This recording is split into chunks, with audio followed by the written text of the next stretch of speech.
الحمد لله نحمده ونستعينه ونستغفره ونؤمن به ونتوكل عليه ونعوذ بالله من شرور أنفسنا ومن سيئات أعمالنا من يهده الله فلا مضل له ومن يضلل فلا هادي له أشهد أن لا إله إلا الله وحده لا شريك له وأشهد أن سيدنا ونبينا ومولانا محمدا عبده ورسوله صلى الله على سيدنا محمد وعلى آله وأصحابه وأهل بيته وسلم تسليما كثيرا أما بعد فيقول الله تبارك وتعالى في محكمه التنزيل أعوذ بالله من الشيطان الرجيم بسم الله الرحمن الرحيم يا أيها الذين آمنوا اتقوا الله وقولوا قولا سديدا يصلح لكم أعمالكم ويغفر لكم ذنوبكم ومن يطع الله ورسوله فقد فاز فوزا عظيما وقال أيضا يا أيها الذين آمنوا اتقوا الله حق تقاته ولا تموتن إلا وأنتم مسلمون صدق الله العظيم وقال سيدنا رسول الله صلى الله عليه وسلم تزودوا الودود الولود فإني مكافر بكم الأمم حديث صحيح وقال صلى الله عليه وسلم في حديث طويل فإنكم أخذتمون بأمانة الله صدق رسول الله صلى الله عليه وسلم أو كما قال عليه الصلاة والسلام உலகத்தை படைத்து பரிபாலித்துக் கொண்டிருக்கக்கூடிய வல்லவன் அல்லாஹ் ரப்புல் இஸ்ஸத் சுப்ஹானஹு வ தஆலாவை புகழ்கிறேன், அவனுக்கு நன்றியும் செலுத்துகின்றேன்.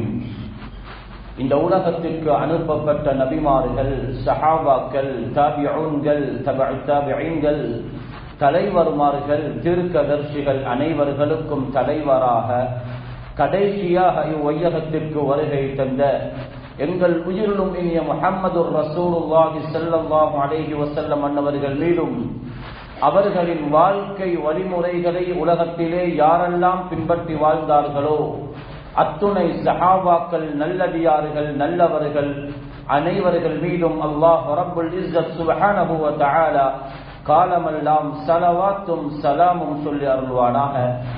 புனிதமிக்க ஜும்ஆவுடைய கடமையை நிறைவேற்றுவதற்காக அல்லாஹுடைய மாளிகையிலே இஅ்திகாஃபுடைய நிய்யத்தோடு அமர்ந்திருக்கும் இஸ்லாமிய சகோதரர்களே, அல்லாஹ் ரப்புல் இஸ்ஸத் சுப்ஹானஹு வ தஆலா எவைகளை எல்லாம் எங்களுடைய வாழ்க்கையில் எடுத்து நடக்கும்படி ஏவிருக்கிறானோ அவைகளை முழுமையாக எடுத்து நடக்கும்படியும், எவைகளை செய்யக்கூடாது என்று எங்களை தடை செய்து வைத்திருக்கிறானோ அத்துணை விடயங்களில் இருந்து முற்றாக தவிர்த்து கொள்ளுமாறு அடியேனுக்கும் அடுத்ததாக உங்கள் அனைவருக்கும் தக்வாவை கொண்டு வசியத்தும் நசீஹத்தும் செய்கிறேன். அன்பின் இஸ்லாமிய சகோதரர்களே, அல்லாஹுடைய நல்லடியார்களே, அல்லாஹ் ரப்புல் இஸ்ஸத் சுப்ஹானஹு வ தஆலா மனிதர்களாகிய எங்களை இந்த உலகத்திலே கண்ணியமாக படைத்திருக்கிறார். ஏனைய அல்லாஹ்வுடைய படைப்புணங்களை விட மிருகங்கள், பறவைகள், வேறு உயிரினங்களை விட மனித படைப்பு என்பது குர்ஆனிலே இதற்கு பாவிக்கப்பட்டிருக்கும் வார்த்தை அஹ்ஸனு தக்வீம், மிக அழகான தோற்றத்திலே உங்களை நாங்கள் படைத்திருக்கிறோம். மனிதனுடைய எல்லா செயற்பாடுகளையும் அல்லாஹ் ரப்புல் இஸ்ஸத் சுப்ஹானஹு வ தஆலா நல்லதை எதிர்பார்க்கிறான். செய்கின்ற அமல், அணியக்கூடிய ஆடை, நாம் பேசக்கூடிய வார்த்தை, குர்ஆனிலே இந்த ஒவ்வொன்றுக்கும் அஹ்ஸன் என்ற வார்த்தை பாவிக்கப்பட்டிருக்கிறது. நாம் சொல்லக்கூடிய சலாம் ஃபஹய்யு பி அஹ்ஸன மின்ஹா, உங்களுக்கு யாராவது சலாம் சொன்னால் அதற்கு பதிலாக அதைவிட அழகானதை நீங்கள் சொல்லுங்கள். இப்படியாக குர்ஆனிலே மனிதனுடைய எல்லா செயற்பாடுகளையும் அல்லாஹ் ரப்புல் இஸ்ஸத் சுப்ஹானஹு வ தஆலா நல்லதை, அந்த செயலை அழகாக செய்வதை தான் அல்லாஹ் தஆலா எதிர்பார்க்கிறான். அந்த அடிப்படையில் ஒரு மனிதனுடைய வாழ்க்கைக்கே அழகான ஒன்றுதான் அவன் இந்த உலகத்தில் தனிமையாக வாழாமல் திருமணம் முடித்து வாழுவது. ஒரு ஹதீஸிலே முஹம்மது ஸல்லல்லாஹு அலைஹி வஸல்லம் சொன்னார்கள், எந்த காரணமும் இன்றி உடல் ரீதியாக, பண ரீதியாக, அவனுடைய ஆரோக்கியத்துடைய அடிப்படையில் எந்த காரணமும் இன்றி யார் என்னுடைய உம்மத்தில் திருமணம் செய்யாமல் மரணிக்கிறார்களோ அவன் மரணிக்கக்கூடிய அந்த மரணம் கெட்ட மௌத்தாகும் என்று சொன்னார்கள் ஸல்லல்லாஹு அலைஹி வஸல்லம் அவர்கள். அதனாலதான் திருமணம் என்ற அந்த தொடர்பை இதிலிருந்து அல்லாஹ் ரப்புல் இஸ்ஸத் சுப்ஹானஹு வ தஆலா நபிமார்களை, ரசூல்மார்களை கூட விதிவிலக்காக்கவில்லை. وَلَقَدْ أَرْسَلْنَا رُسُلًا مِنْ قَبْلِكَ وَجَعَلْنَا لَهُمْ أَزْوَاجًا وَذُرِّيَّةً, உங்களுக்கு முன்னால் வந்த ரசூல்மார்கள் இந்த உலகத்திற்கு வந்தார்கள், நாம் அவர்களுக்கு மனைவிகளை ஆக்கினோம், அவர்கள் திருமணம் செய்தார்கள், குழந்தைகளையும் பெற்றெடுத்தார்கள், உலகத்திலே குடும்பமாக வாழ்ந்தார்கள் என்று நபிமார்கள் ரசூல்மார்களுடைய விடயத்தில் கூட அவர்கள் உலகத்திலே திருமணம் முடித்து வாழ்ந்தார்கள் என்ற செய்தியை அல்லாஹ் எங்களுக்கு தெளிவுபடுத்துகிறான். இது ஒரு நீண்ட தலைப்பாக இருந்தாலும் இதனுடைய சில அடிப்படைகளை நாம் விளங்க வேண்டிய ஒரு கட்டாயப்பாட்டிலே இருக்கிறோம். பெண்களை பொறுத்த அமைப்பில் அவர்கள் கணவன்களோடு, அவர்களுடைய குடும்பத்தோடு எப்படி வாழ வேண்டும், அவர்களுடைய கட்டுப்பாடுகள் என்ன என்பது அவர்களுக்கு பேசப்படும் தலைப்பு. ஆனால் எங்களை நம்பி வந்த பெண்கள் அவர்கள் எப்படி நடத்தாட்டப்பட வேண்டும், சில சுன்னாக்களை முஹம்மது ஸல்லல்லாஹு அலைஹி வஸல்லம் வாயால சொன்னார்கள், அவைகளை செய்யவில்லை. இன்னும் சில சுன்னாக்களை ஸல்லல்லாஹு அலைஹி வஸல்லம் சொல்லவும் இல்லை, அதனை செய்து காட்டவும் இல்லை. சஹாபாக்கள் நபியவர்களுக்கு முன்னால் செய்யும் பொழுது அதனை அங்கீகரித்தார்கள். அதற்கு அரபியில் அல் இக்ரார் என்று சொல்லப்படும். நபி ஸல்லல்லாஹு அலைஹி வஸல்லம் அவர்கள் அங்கீகரித்ததும் ஷரீஅத்தாக மார்க்கமாக்கப்பட்டிருக்கிறது. ஆனால் திருமணம் என்ற அந்த சுன்னத்தை ஸல்லல்லாஹு அலைஹி வஸல்லம் அவர்கள் வாழ்க்கையில் 1, 2, 3 அல்ல 9 மனைவிமார்களோடு வாழ்ந்தார்கள். 4க்கும் மேல் திருமணம் ஸல்லல்லாஹு அலைஹி வஸல்லம் அவர்களுக்கு முடிப்பதற்கு அல்லாஹ் அனுமதி கொடுத்திருந்தான். உலமாக்கள் இதனுடைய திக்கத்துகளை, ஹகீகத்துகளை, யதார்த்தங்களை இமாம்கள் எழுதுகிறார்கள். திருமணத்துடைய விடயத்தில் ஸல்லல்லாஹு அலைஹி வஸல்லம் அவர்கள் பல வயதுடைய, பல ஊரை சேர்ந்த, பல கொள்கை உடைய பெண்களோடு வாழ்ந்துவிட்டு அந்த பெண்களுடைய தன்மைகளை பற்றி எங்களுக்கு சொன்னார்கள். அல்லாஹ்வுடைய நல்லடியார்களே, அதனாலதான் இந்த உலகம் படைக்கப்பட்டதற்கு பின்னால்தான் தொழுகை, உலகம் படைக்கப்பட்டதற்கு பின்னால்தான் ஜகாத், இஸ்லாத்துடைய எல்லா கடமைகளும் இந்த உலகம் படைக்கப்பட்டதற்கு பின்னால். இந்த உலகம் படைக்கப்பட முன்னால் ஒரு அமல் நடந்ததென்றால் அது திருமணத்துடைய அமல். சுவர்க்கத்திலே கணவன் மனைவி என்ற வார்த்தை பாவிக்கப்பட்டிருக்கிறது. வயா ஆதம் உஸ்குன் அன்த வ ஸௌஜுகல் ஜன்னah, ஏ ஆதமே நீங்களும் உங்களுடைய மனைவியும் சுவர்க்கத்திலே வசியுங்கள். ஆதம் ஹவ்வா என்று அல்லாஹ் ரப்புல் இஸ்ஸத் சுப்ஹானஹு வ தஆலா திருமணத்துடைய தொடர்பை அங்கேயே ஏற்படுத்தினான். இந்த உலகம் அழிக்கப்படும்.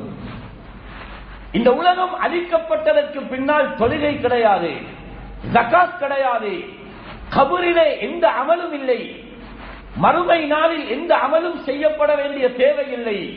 ஆனால் அங்க திருமணம் நடக்கும். திருமணத்துடைய அமல் திரும்பவும் நடக்கும்.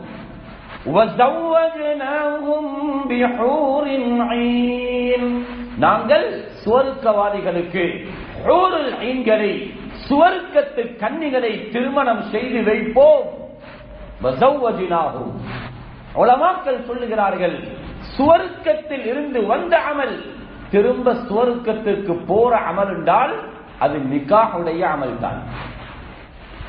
நிக்காஹ் என்பதை வாலிபர்கள், திருமணம் முடித்த புதியவர்கள், திருமணத்திற்காக காத்துக் கொண்டிருக்கக்கூடியவர்கள், தன்னுடைய வாழ்க்கையில் ஒரு பகுதியை கழித்தவர்கள் இதனுடைய உண்மையான கரவுகளை, உண்மையான நோக்கங்களை ஒவ்வொரு மனிதர்களும் புரிந்து கொள்ள வேண்டும்.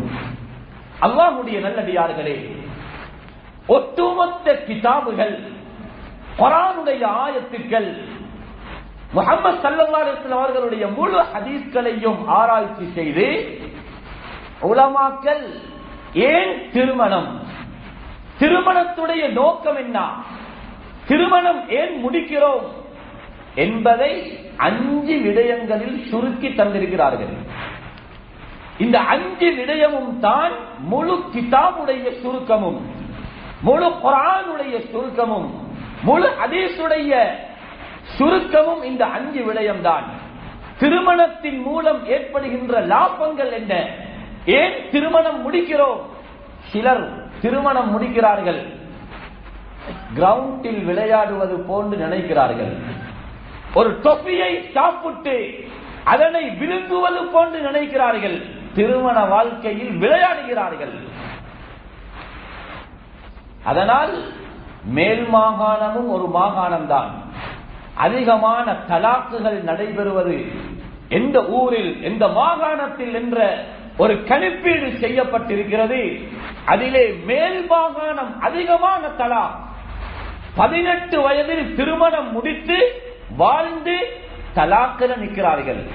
20, 22 வயதில் தலாக்கில் நிற்கிறார்கள். இதற்கு அடிப்படையான காரணங்கள் கிதாபுகளில் இருக்கிறது. ஒரு திருமணம் முறித்துக் கொள்வதாக இருந்தால், தலாக் சொல்லி ஃபஸ்க் செய்து அதிலிருந்து பிரிவதாக இருந்தால் இஸ்லாம் எங்கும் பெரும் பட்டியலை போடல. 1, 2 காரணங்களுக்கு மாத்திரம்தான் பிரியலாம். ஆண்கள் பகுதியில் இருக்கும் சில பலகீனங்கள், பெண்களுடைய பகுதியில் இருக்கும் சில பலகீனங்கள் அதாக குறைவு.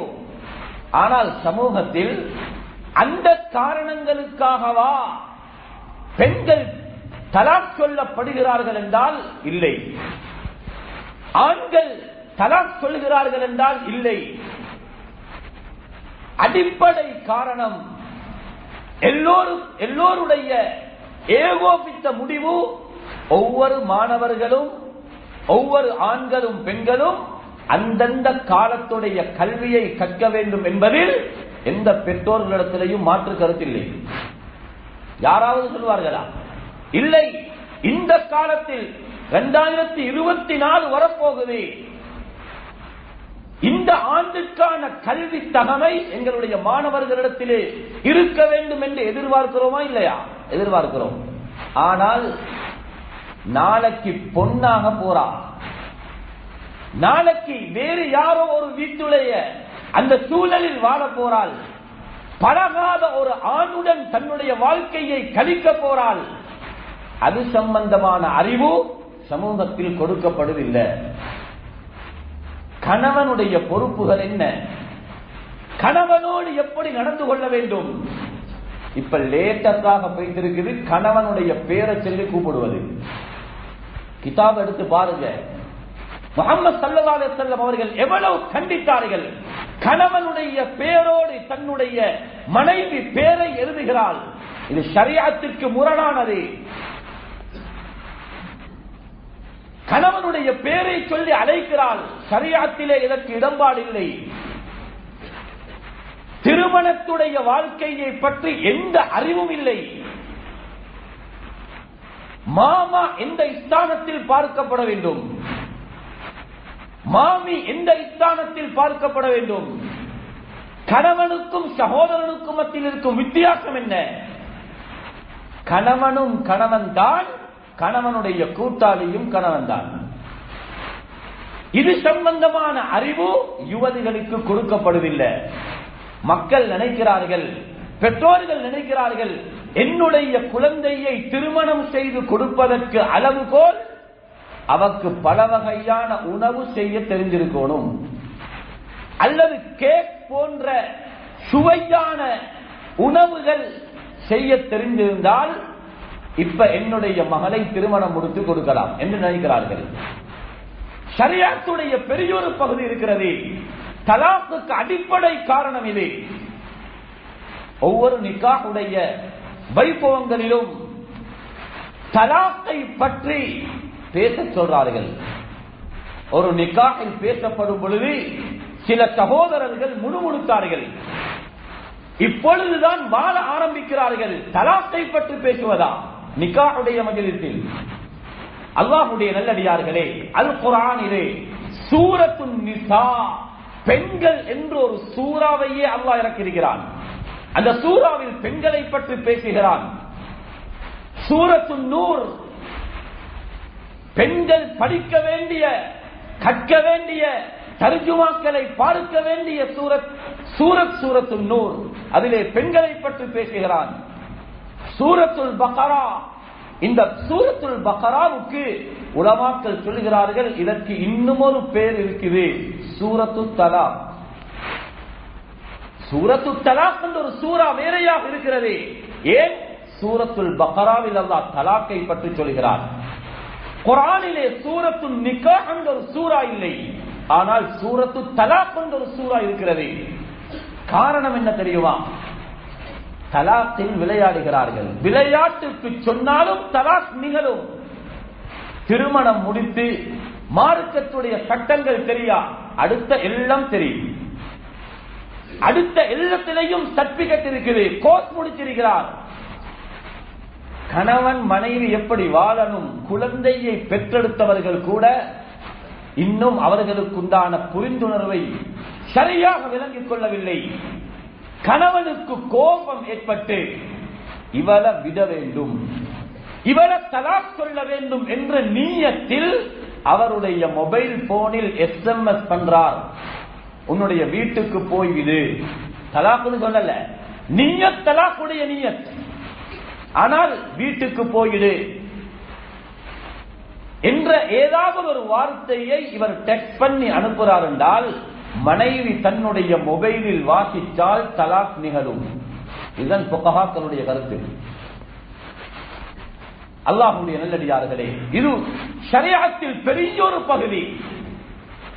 ஆனால் பெண்களோடு நடந்து கொள்ள வேண்டிய முறைகள், தலாக்குடைய கட்டங்கள் எப்பொழுது ஏற்படும் என்று குர்ஆன் எங்களுக்கு தெளிவாக சொல்லுது. ஸல்லல்லாஹு அலைஹி வஸல்லம் தங்களுடைய ஹஜ்ஜத்துல் வதாஉடைய கடைசி குதுபா பிரசங்கத்தில் மிக சுருக்கமான குதுபா, அதனை வாசித்து முடித்தால் 10-15 நிமிடங்களில் வாசித்து முடிக்கலாம். அதிலே ஒரு தலைப்பாக பேசினார்கள், நிக்காஹுடைய மஜ்லிஸில் மாமாவுடைய கரத்தை பிடித்து உங்களுடைய மகளை என்னுடைய ஹலால் மனைவியாக ஏற்றுக்கொண்டு கபில்து நிக்காஹா என்று சொல்கிறீர்களே, இது சந்தோஷமான மஜ்லிஸாக பார்க்கப்படலாம், எல்லோரும் குதூகலமாக அந்த மஜ்லிஸுக்கு வரலாம். ஸல்லல்லாஹு அலைஹி வஸல்லம் இந்த மஜ்லிஸுக்கு சொன்னார்கள், இது அமானத்தை ஒப்படைக்கும் மஜ்லிஸ். فإنكم أخذتمون بأمانة الله நீங்கள் அல்லாஹ்வுடைய அமானிதத்தை சுமக்கிறீர்கள். மனைவி என்பது அமானிதம். சுவர்க்கத்துக்கு போகும் வரைக்கும் நீங்க தான் அவளுக்கு பொறுப்பு. அதனால் மனைவிமார்கள் கணவனோடு நடந்து கொள்ள வேண்டிய முறைகள் அது வேற தலைப்பு.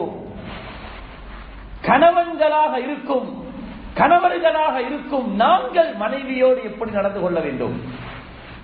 அவள் PhD உடைய லெவலுக்கு போயிருந்தாலும், எங்களை விட அறிவில் கூடியவனாக இருந்தாலும், சமூகத்தில் படித்தவனாக இருந்தாலும், ஸல்லல்லாஹு அலைஹி வஸல்லம் அவர்களுக்கு கொடுத்த சர்டிபிகேட் நாகிஸாத்துல் அக்ல், புத்தியில குறைந்தவள். ஆணுடைய புத்தியை விட பெண்ணுடைய புத்தி குறைந்தது. இதை ஆய்வுக்கு எடுத்தாலும் சரி, இது விஞ்ஞான ஆய்வு செய்து அது இல்லை என்று நிராகரித்தாலும் முஹம்மது ரசூலுல்லாஹி ஸல்லல்லாஹு அலைஹி வஸல்லம் 1400க்கு முன்னால சான்றிதழ் கொடுத்தார்கள். நீங்கள் புத்தியில் குறைந்தவர்கள். வத்தீன், மார்க்கத்தில் ஒரு மாதத்தில் ஒரு 15 நாள் ஒரு 7 நாள் தொழாமல் இருப்பாள், குர்ஆன் ஓதாமல் இருப்பாள். எனவே அவள் மார்க்கத்திலும் குறைந்தவள்.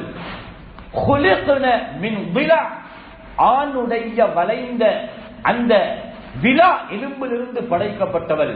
அவளுடைய பேச்சியும் அவசரமாக இருக்கும், ஆலோசனைகளும் அவசரமாக இருக்கும், அவளுடைய சில வார்த்தைகள் வளைந்ததாக இருக்கும். ஸல்லல்லாஹு அலைஹி வஸல்லம் அவர்களை வழிநடத்தக்கூடிய முறைகளை எங்களுக்கு சொன்னார்கள். மிகச் சுருக்கமாக குர்ஆன் இந்த விடயத்தை சொல்லுது. இந்த விடயத்தில் ஒவ்வொரு ஆணும் கவனித்தாலே எங்களுடைய மனைவிகளை பாதுகாத்துக் கொள்ள முடியும். பிணக்கு வரும். நபியுடைய மனைவிமார்களுக்கு மத்தியிலும் வந்திருக்கிறது. அதனை எப்படி ஹேண்டில் பண்ண வேண்டும், எப்படி சமாளிக்க வேண்டும் என்பதை குர்ஆன் சொல்லுது. மனைவி ஏதாவது தவறு செய்தால், பிழை செய்தால், வார்த்தையிலேயோ நடத்தையிலேயோ அவளுடைய பிழையை கண்டால் கணவன்களாக இருக்கும் நீங்கள் என்ன செய்யணும்? முதலாவது டேப்லெட், ஒரு டோஸ் இருக்குது, ஆக குறைஞ்ச டோஸ். குர்ஆன் சொல்லுது, அவர்களை உங்களுக்கு கிட்ட கூப்பிட்டு உபதேசம் செய்யுங்கள், பயான் செய்யுங்கள், நல்லதை சொல்லிக் கொடுங்கள். இங்க வா, எனக்கு கட்டுப்படும்படிதான் குர்ஆன் சொல்லப்பட்டிருக்கிறது. அதனால அம்மா நீ எனக்கு கட்டுப்பட்டு இருக்க வேண்டும், பேச்ச மீறக்கூடாது. கணவன் உபதேசம் செய்வதாக இருந்தால் கணவனுக்கு மார்க்கத்துடைய சரக்கு இருக்கணும். மார்க்கத்துடைய சரக்கு அவருக்கு இல்லைன்றால் அவர் எப்படி பயான் செய்வார்? படங்களை, நாடகங்கள்ல வார துண்டகளை சொல்லி அதைத்தான் முன்மாதிரியாக இருப்பார். பார், அதில் அப்படி இருக்குது. அவருக்கு மார்க்கத்துடைய சரக்கு இருந்தால் அவர் உபதேசம் செய்வார். அந்த டோஸுக்கும் லேசாகல் என்றால் அதை விட பவரான ஒரு டோஸ் இருக்குது. குர்ஆன் சொல்லுது, வஹ்ஜுருஹுன்ன ஃபில் மவாஜிஅ, உங்களுடைய படுக்கையை விட்டும் கொஞ்சம் அகற்றி வையுங்கள். அப்பொழுதும் அவள் திருந்தவில்லை என்றால் மூணாவது ஒரு டோஸ் இருக்குது, அதை விட பவர். வத்ரிபூஹுன்ன, அவளுக்கு லேசான அடி அடிக்கலாம். அந்த அடி நோவுறதுக்கல்ல, வெக்கம் வாரத்துக்கு. நான் அட வாப்பட கையால இவ்வளவு நாளும் அடி வாங்கல்ல. யாரோ ஒருவன் கணவன் என்ற தலைப்புல வந்து கையை நீட்டிட்டான். நோவுறதுக்கல்ல, வெக்கம் வாரத்துக்கு லேசான அடி அடிக்கலாம். குர்ஆன் சொல்லுது. அதுக்கும் அடங்கல்லையா? இப்பையும் தலாக் இல்ல, இப்பையும் தலாக் இல்ல.